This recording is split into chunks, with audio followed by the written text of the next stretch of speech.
What is up, everyone? Welcome back to the Red Stream Movie Podcast, the podcast where everything is connected. I'm your host, Jacob Thompson, and joining me is my co-host, friend, and the person most likely to be like, hey, look at this picture of my wife and daughter, which is just a picture of him, Alex Perkins. Perk, how you doing tonight? I'm well, thanks. Yeah, I do that all the time. Mm-hmm. So I pull up my senior pics, be like, look, please, look here. I promise I have a family. I'm not single. There you go. I don't live in a hotel. We got to do out here, you know? She's beautiful, but she's dying. But she'll get better. Welcome back to the podcast, everyone. This is the show where every week Perk and I review a movie connected to the last one we watched. If you like our show, we post pretty much every Friday on podcast services and YouTube. Also, check us out on TikTok. I post little clips there as well. But yeah, if you like our show, tell your friends about it and come watch some movies with us. Last week, we watched Your Name, one of the most famous anime films out there. And we followed an animator, Hideki Hamasu, to this week's film, Ghost in the Shell, another absolutely infamous title. Perk, why don't you intro it for us? Okay, Ghost in the Shell is a 1995 joint directed by Mamoru Oshii, starring Atsuko Tanaka, Iyamasa Kayumi, and Akio Otsuka. Nice. Thank you. Yeah, didn't even rehearse that. And it's about a city in 2029 where people and bionics are the lines are blurring, and got a lot of cyborgs, and it follows a crime fighting division of a police force with the main character who is a cyborg, and some evil guy, the puppet master, is the antagonist, and they're trying to hunt him down. There you go. The fun fact I had for this one is the director deliberately did not animate the main character's eyes. I'm gonna like blinking, remember right? her name. Yeah, Kusanagi. Mm-hmm. Her eyes were deliberately not blinking because to make her feel more like a doll. Or to emphasize that she's not fully human. It was effective. I definitely noticed it. Yes, but yeah. So yeah, that's all I got. All right. Perk, you watched this yesterday? I did. I'll let you go first. I watched it 2 days ago. You're a little more fresh than me. What'd you think of Ghost in the Shell? I am pretty torn on this one. And I'm gonna go on the record. This is a take. I know that this will get me booed. I should have watched the dub. Usually, and I watch the dub of Ghibli movies because that's what I grew up with. But I will watch anime movies. Mm-hmm. Mm-hmm. I'll watch anime movies in the original language with the sub.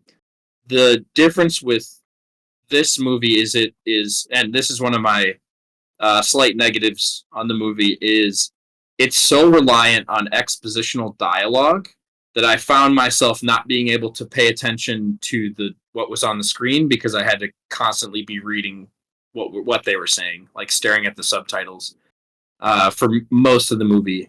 So I think even if the dub is garbage, which I'm sure it is, I maybe would have gotten to appreciate it better if I wasn't so focused on trying to not get confused by the words on the bottom of the screen. Sure. I kind of agree with you there. I feel like, because you watched on YouTube, right? No, so I rented it. Oh, okay. So I watched on YouTube, and I guess I don't know the comparison between the subtitles for YouTube versus where you watched it, but I was definitely confused a bit, and I had to like rewind some stuff because there's like complex political things happening. I was like, oh yeah, trying to keep up with everything, and like, what is a ghost? And there's, very intense technological sci-fi concepts here. So I was also struggling a little bit of just fully understanding what was happening. And it also felt like, I don't know if you noticed this, it felt like they were like subtitling more than what the person was saying. Yes. No, I was going to mention this because there were definitely silent pauses where there was a full phrase was on the screen. And it's like, oh. And no one's talking. Is that some hand holding because there's like an incongruency that happens in Japanese that it's not a problem for them, but in English you need something to bridge that gap. Yeah, I don't But know, yeah, but it it was felt very weird. odd. Like, Yeah. I remember after she fights the tank and she's like on the ground, she's like all fucked up, Yeah. and her buddy comes over. I forgot what he says of like, how you doing ever, and like the subtitles are like, I've been better, what'd you use to take it out? But I swear she said like 2 words. Like, I feel like they added the I've been better part as just like a localization thing or something. It was very odd. I feel like this was not the best subtitle job I've seen. It just felt like stuff was missing or added. It was because they never say what a ghost is, right? Am I crazy? No, I think you can get the implication Yeah. that it's an actual human soul. It's like Right. the one thing in theory you can't replicate or make artificially. But yeah, you're right. It's never explicit. I think part of the reason why everything is maybe over subtitled or a little complicated is because just how complicated the subject matter is. Yeah. Like this, you're right. The sci-fi topics they grapple with are really intense and in depth, and there's a lot to explain. So I understand that the subtitles have to be pretty quick and pretty in depth, but that's why I'm saying like maybe if I spoke Japanese, I could have a better appreciation for it. Yeah, it's a bit dense of a watch, I would say. But that being said, it's also really short, which is nice, but also doesn't help it because they don't have a lot of time to explain this stuff, so it's all like really crammed in. Yeah, so it's an hour and 22. Yeah. So it's very short. And I think you're right. I think it struggles for that because it has a lot of like meditative establishing shots, which I thought were gorgeous. Yeah. And added so much to the ambiance, but those take up time, and then you're stuck in a position where we need to move the story forward, so they just have a character just spill 5 minutes of expositional dialogue just to explain what's happening and keep everyone like up with what's going on. So and just those long stretches of dialogue were a little bit tiring, as I mentioned, because I'm having to read the whole thing. Yeah.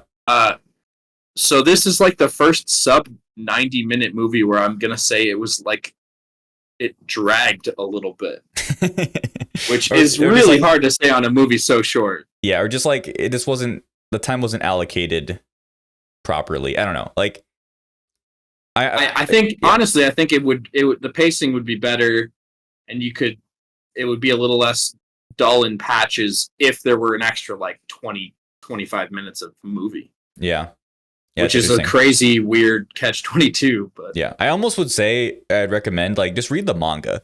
Like, I feel like reading the manga this would be a lot better. You can go at your own pace. You can like kind of absorb things better. Like, read the manga and then watch the movie, because I bet if you've read the manga, this is a lot easier of an experience and more enjoyable, right? Because you don't have to worry about like the core plot. But yeah, that all being said, I guess what I'll say about this movie is like I understand why it's so influential in the cyberpunk genre. Oh yeah. Like, obviously, 100%. Blade Runner came up before this, and like Blade Runner, I think, influenced this, but like clearly an inspiration. All of the body modification stuff and cyborg stuff is so cyberpunk, especially like, I don't know if you played 2077 Perk. No, sir. But oh my god, like this seemed like just absolutely foundational to so much of the cyberpunk genre, and like I think all of that stuff is really, really cool. Like the guy, I think he's an American scientist who has the fingers that like pop out so he can type super fast, and like just all the talk about like what is life, what are cyborgs, what to the point of what bodification point are you not human anymore. I really loved Major's speech about diversity and like how that's the key feature of life, and like if you over specialize you're dead, and like having like a well-rounded team is important. Like I feel like we don't get that message a lot of like what the meaning of life is or what the advantage of life is that like diversity. So I think there are really cool themes in here. Yeah, the scene where she's talking to, is it Ishikawa? It is Tagusa. He's the one human on the team. Tagusa's the human, yes. Yeah. When she's talking to him and explaining that she has him because he's so unmodified. Yeah. Because if two full cyborgs or two robots fight each other, it's a predetermined outcome. Yeah. Because there's no there's no spark of randomness or inspiration. It's just a simulation that'll end the same every time. Yeah. I thought that was a very interesting scene for sure. Yeah. And yeah, I agree with you. I think that the medium of animation lends so well to this cyberpunk genre. Yeah. Because you can add in so much stuff that looks more just real. No, real is not the right word, but it all it's less fits. abrasive. Yeah, it's all the same style. Like I can't like it's all smooth. I kind of want to watch the ScarJo version now just to see, but I bet the CGI looks so weird because like if you do the same guy with his fingers popping, like it's gonna look. You're gonna tell it's CG versus. With this, it's all drawn, so it all looks within the same world. It all looks like it's where it's supposed to be. Yeah. You don't have any like weird, goofy CGI stuff exactly like what you're talking about, which I'm sure they do in the new one. But, yeah. I would be kind of curious. I'm sure everyone hated it. But yeah, I already mentioned, but the city that they're in, they take a lot of time to show establishing shots, to show overviews, just little stuff, and those shots are always paired with. I thought the score was really cool. It really perfectly lends to like. I know this is a '90s movie, but it feels very '80s, like the kind of the synths in the score and stuff, and all of that contributed to what is like a flawless ambiance and absolutely tremendous world building, which feels kind of effortless. But yeah, like I said, I've got the other problems, but the setting, the animation, which I think holds up fantastically. Yeah. The music and all the wide establishing shots, I thought were just so effective, and really brought you to this place, this like neo-punk, cyberpunk type setting. Yeah, and yeah, some of the concepts are so fucked. Like, I mean, the guy I mentioned at the top who gets hacked and thinks he has a wife and daughter, and like, we might not be able to get your memories fully back. Like, that's so messed up, dude. Like, and just the dystopian stuff like that you get with cyberpunk types of society is just like it hits different.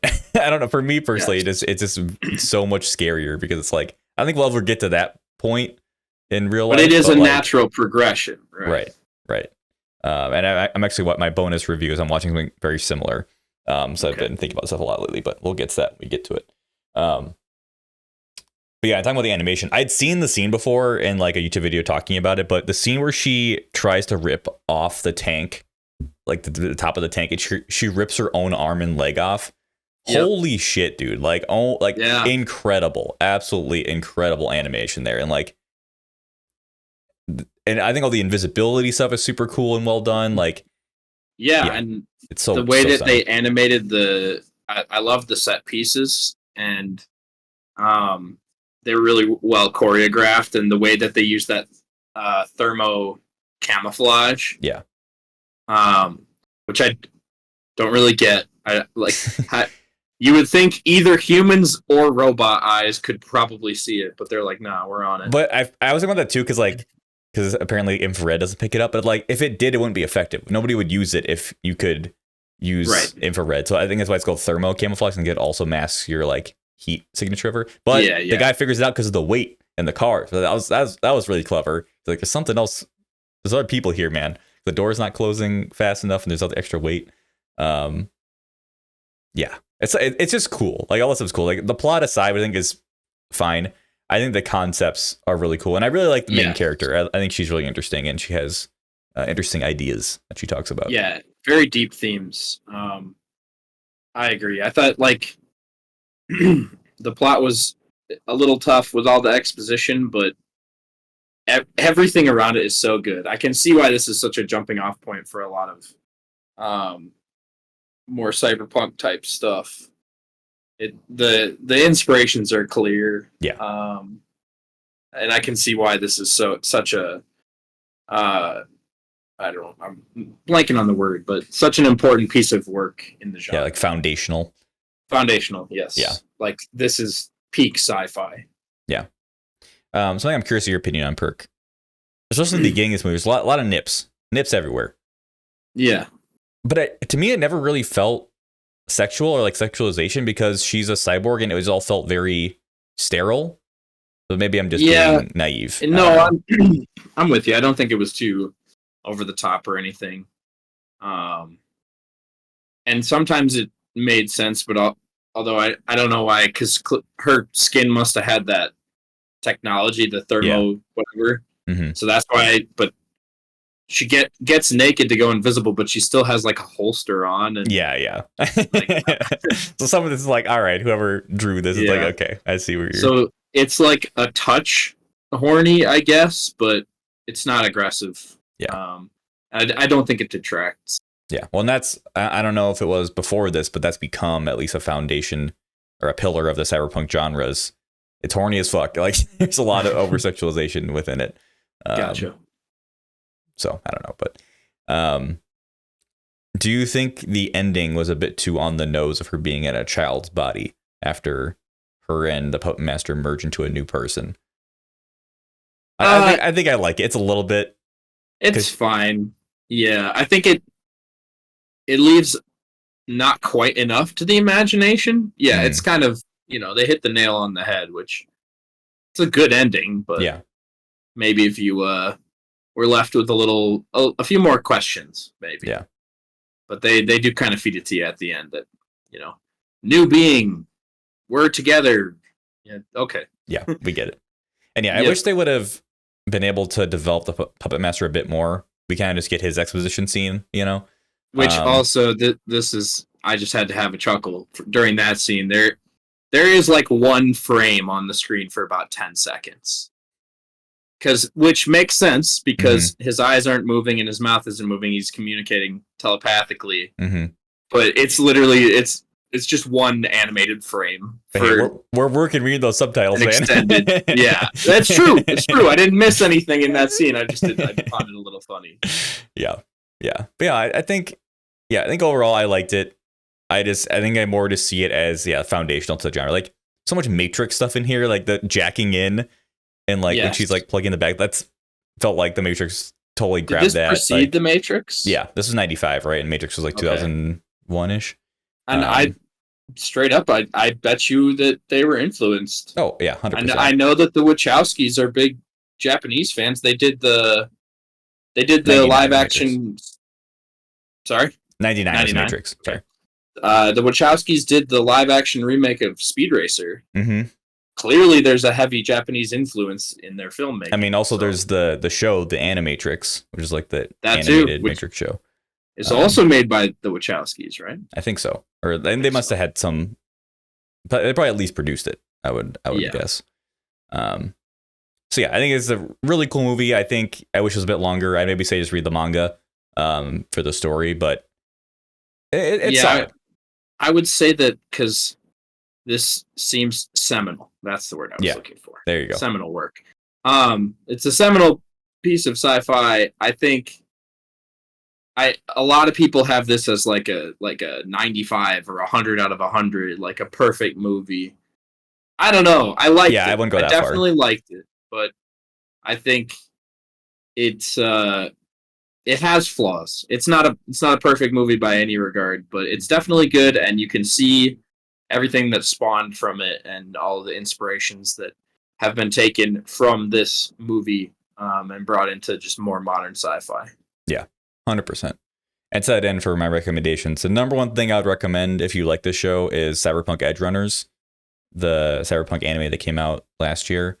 The show is absolutely phenomenal, and I think it really takes these concepts and runs with them, especially the body modification stuff. It really explores that topic in a really interesting way, and the show is it's great. So if you want kind of more of this really grimy, kind of fucked up cyberpunk stuff, I think you gotta check that show out. It's incredible. Yeah, Blade Runner. Yeah, the Blade Runner movies are the first that came to mind because they grapple with similar themes, which I think are really involving and interesting themes to think about. It's like what really is a human? Mm-hmm. What differentiates us? What makes us us? Like, why is this sentient life form not human? Mm-hmm. Mm-hmm. I should watch Blade Runner again. Such a good movie.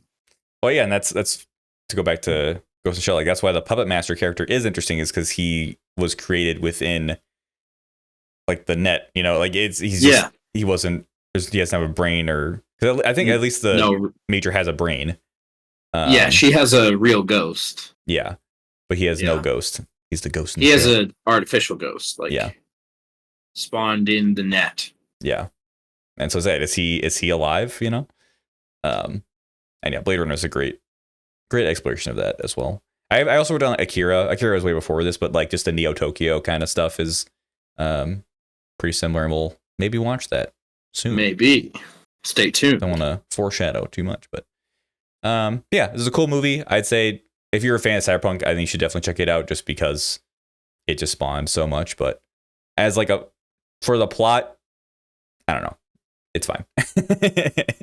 it gets the job done. All right, well, that is our review of Ghost in the Shell. And we actually have a bunch of bonus reviews this week, which I'm excited about. If I can go first, Perk, actually. Yeah, please do. Because this weirdly just coincided where I was in the mood to start a new anime anyway, and there's this one I've heard about for a while. I heard it was really good, and it finally got to Crunchyroll. I'm like, you know what? It's time to watch this show called Psycho Pass. And funnily enough, it's made by the same studio that did Ghost in the Shell, Production IG. And it has a very similar theme of this is a near future or future-ish, you know, Tokyo. Kind of cyberpunky, not in the body modification way, just like in the technology has advanced. And the premise of the show is technology has advanced so much that society has developed, it's called the Sybil system. It's a system that can determine, how do I say this? Like basically determine your mental health and your mental aptitude and your mental state at all times. Okay. And in the society, mental health is the most important thing, more than physical health. So your mental health has got to be perfect at all times. And if it ever gets cloudy, the Psychopass is what it's called when they check your it's called your hue. It's like a certain color for some reason. If it gets cloudy, they're like, oh, you got to go to therapy right away. You got to get that fixed. And the way this exacerbates itself in society is that certain people are termed latent criminals. So basically, it's kind of Minority Report-esque, where it's like, you haven't committed a crime yet, but we can tell you're going to. You're going to. So then you're basically just put in jail because you're a latent criminal, even if you never did anything. And it follows. Have you seen Minority Report, by the way? Not for a long time, but I would like to watch it again. Very interesting concept. Yes. And so the show follows this police force, and it's this new detective coming in, joining the team, and they have these weapons called Dominators, and this is the whole thing of the show, Perk.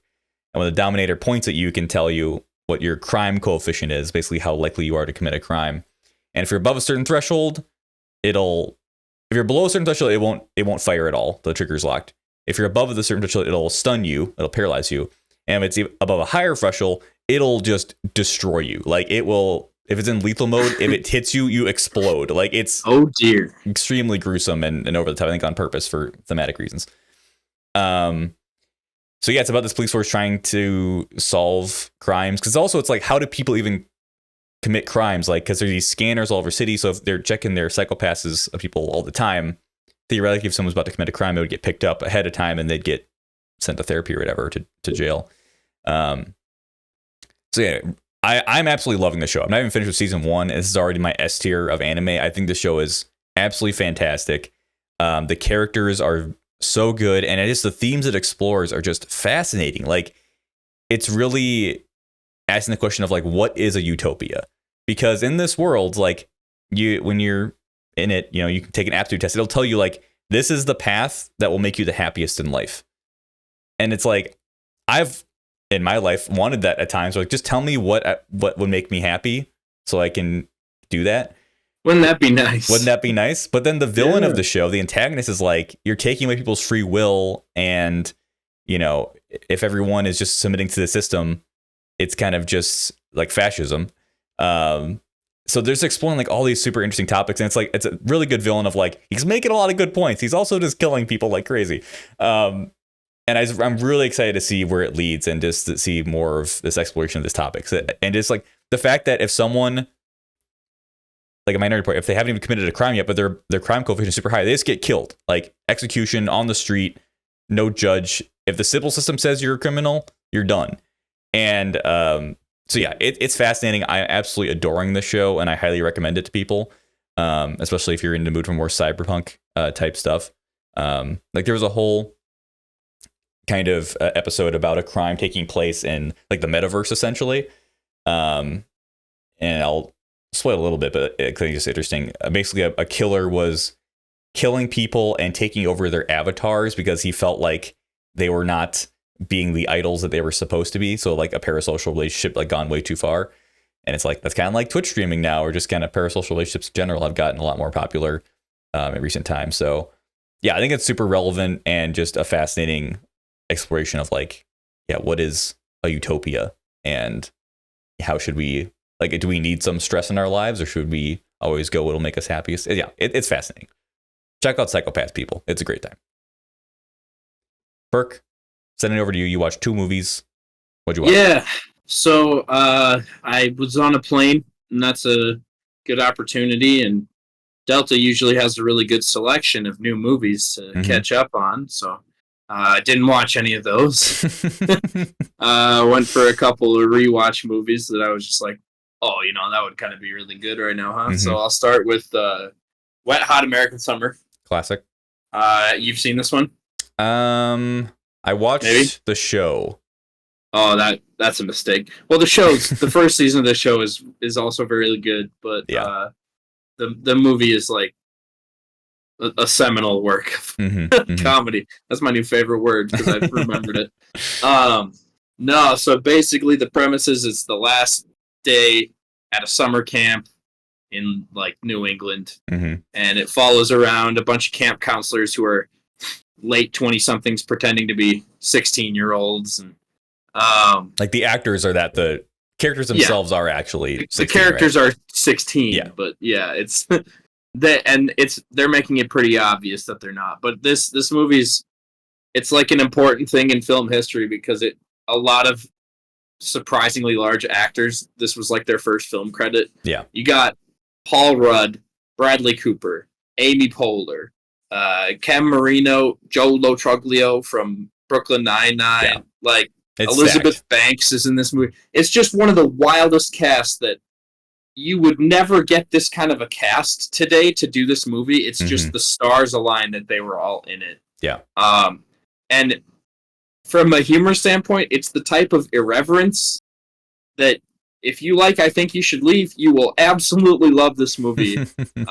Just some total non sequiturs and hilarious garbage, and like everyone's running around playing capture the flag, and then a track athlete from like the Olympics in full gear runs up and grabs the flag. It's just like, yeah, what? Why did you think of that? But I love it. And yeah, it's a fun movie to watch. It's a good comfort pick for me, and I was just looking to watch something where I could laugh, and then I had plenty of giggles. It's just such a funny movie. I highly recommend it to anyone who hasn't seen it. It's just so hilarious. Hell yeah. And what was number 2? Oh, I see. Me again. I only had the one. I just want to talk about it because of the connection. Yeah, so on the way back, once again, I passed up the opportunity to watch. I was eyeing up The Quiet Girl because I've heard The Quiet Girl is really good. Came out last year. It was nominated for Best Foreign Language Film. Okay. And I've heard it's fantastic. But instead, I watched Tommy Boy again.